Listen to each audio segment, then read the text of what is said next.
हजरत आदम को जन्नत से निकालने का, दुनिया में आने का, अल्लाह ताला के नाराज होने का इस कदर सदमा था कि शर्मिंदगी की वजह से सरे मुबारक झुकाए रखते थे और बहुत ही बेकरारी से रोते रहते थे। हर वक्त ये कोशिश थी कि किस तरह मेरा कसूर माफ हो जाए। लिखा है कि हजरत आदम और हजरत हव्वा 300 बरस ऐसा रोए कि आंसुओं से नहरें बह गई। तमाम चरिंद परिंद पानी पीकर कहते थे कि सुभान अल्लाह, क्या उम्मेदा और मीठा पानी है। आप उस वक्त बहुत शर्मिंदा होते और कहते कि हाय अफसोस, मेरे कसूर पर जानवर भी हंसते हैं। अल्लाह ताला की तरफ से जवाब मिलता, ऐ आदम, ये जानवर सच कहते हैं। जो बंदा हमारी नाफरमानी करके हमारे खौफ से डरता है और शर्मिंदा होकर रोता है तो हमारे नजदीक उसके आंसू शहद से भी ज्यादा मीठे होते हैं। मोहसिन आजम हुजूर सल्लल्लाहु अलैहि वसल्लम फरमाते हैं कि 3 किस्म को आंखें ऐसी है जिनको अल्लाह ताला दोज़ख में नहीं डालेगा। एक वो आंखें जो अल्लाह ताला के खौफ और शर्मिंदर से रोई होंगी, 2 वो आंखें जो गुनाह की चीजों को न देखें, 3 वो आंखें जो फर्ज नमा के अलावा नींद छोड़कर तहज्जुद की नमाज में जागी होंगी। लिखा है कि हजरत हव्वा भी इतना रोई कि उनके आंसुओं से मेहंदी और सुरमा पैदा हुआ, जो कतरे समुद्र में गिरे उनसे मोती बने। हजरत आदम और हजरत हव्वा की जुदाई को 300 बरस गुजर गए।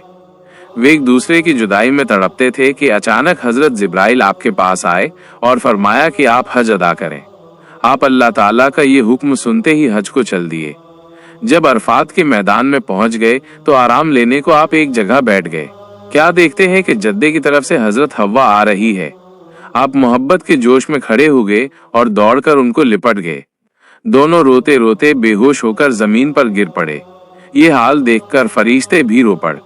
उस वक्त अल्लाह ताला की रहमत का दरिया जोश में आया और अल्लाह ताला की कुदरत से हजरत आदम की नजर आसमान की तरफ गई तो क्या देखते हैं कि अर्शे आजम पर कलीमा तैयबा ला इलाहा इल्लल्लाह मुहम्मद रसूलुल्लाह लिखा हुआ है।